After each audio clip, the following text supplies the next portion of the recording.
Olá, queridos amantes de história e estudantes por obrigação, eu me chamo Ana e sejam muito bem-vindos à Revolução Francesa.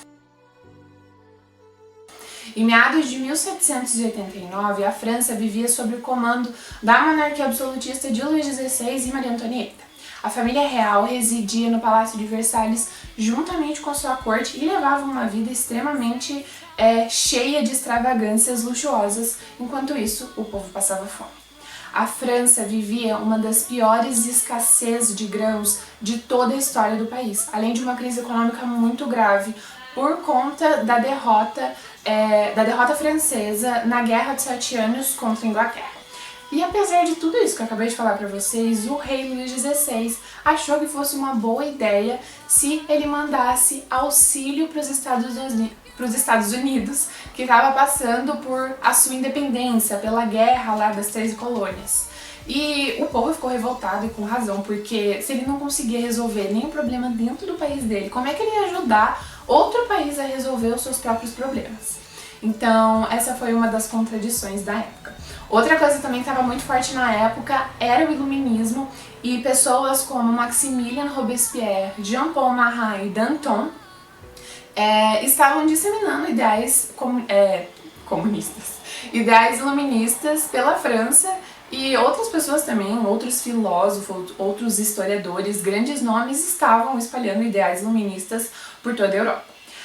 Só a via de curiosidade, Jean-Paul Marat tinha um jornal chamado O Amigo do Povo, que lá ele denunciava as estripulias da corte, as festas que a corte fazia enquanto o povo morria de fome. Eu não sei se eu já falei, acho que não. A França chegou em determinado momento que o pão estava valendo mais que a moeda, ou seja, a situação estava realmente bem crítica. Vendo tudo isso, com toda essa situação que a França estava passando, em 1788 o rei finalmente decidiu fazer uma Assembleia dos Notáveis, que continha membros do primeiro e do segundo estados, para tentar resolver essa crise econômica que o país estava passando.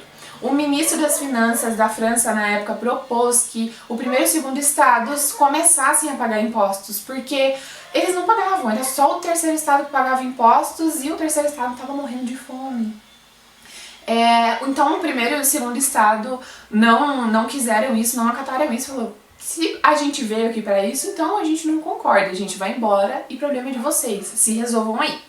Em 1789, o rei finalmente resolve convocar uma assembleia dos 3 estados, uma assembleia dos estados gerais, onde estão realmente presentes os 3 estados. E só para vocês saberem, a sociedade francesa era dividida em 3 estados. Como eu já falei, devia ter falado antes, mas acabei esquecendo. No primeiro estado, que ficava no topo, estavam os representantes do clero. No segundo estado, os representantes da nobreza, apenas pessoas muito ricas que possuíam o título de nobreza, até porque o título de nobreza para comprar era caro.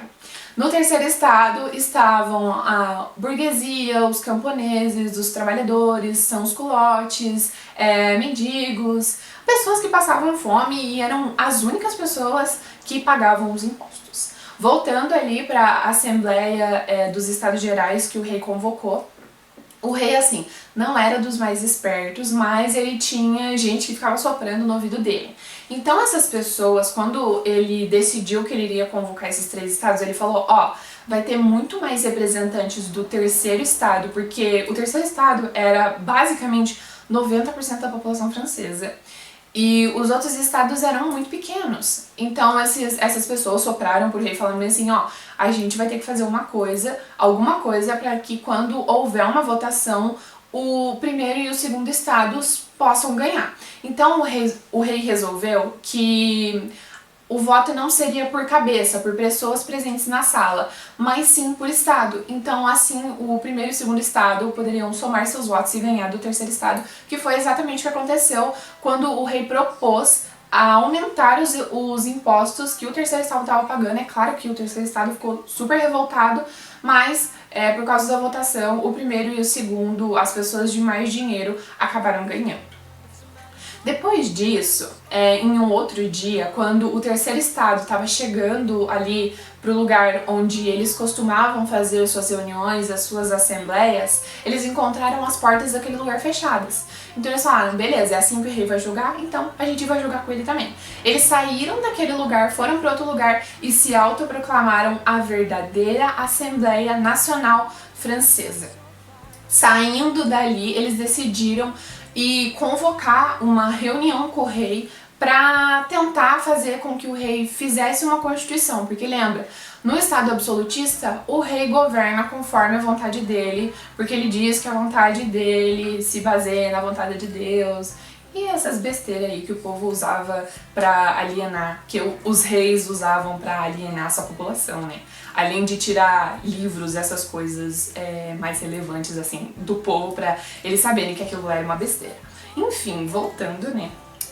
Eles resolveram convocar essa reunião para poder falar com o rei e o rei ele acabou enrolando eles. Por quê? Enquanto o rei enrolava eles falando, não, a gente vai tentar resolver, eu vou tentar resolver, só espera um pouquinho, o rei também estava organizando as suas tropas para que parasse as manifestações, parassem os revolucionários que ele sabia que uma hora ou outra ia estourar uma manifestação. Não uma revolução propriamente dita, mas uma manifestação pequenininha, assim, em alguns países, por conta dos ideais iluministas, porque as pessoas estavam cansadas do absolutismo, por causa de todas as coisas que eu acabei de falar pra vocês agora há pouco, que as pessoas estavam cansadas daquele regime, cansadas da situação da França. Então o rei estava organizando as suas tropas para parar essas pessoas que ele sabia que uma hora ou outra iam se revoltar.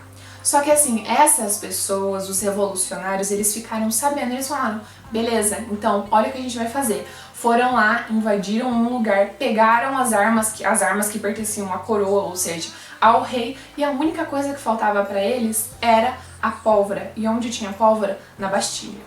Então, no dia 14 de julho de 1789, os manifestantes, eles invadem a Bastilha, cortam a cabeça do general que governava a Bastilha e colocam numa estaca. A cabeça dele fica numa estaca e é assim que começa aquele negócio lá de decepar as pessoas.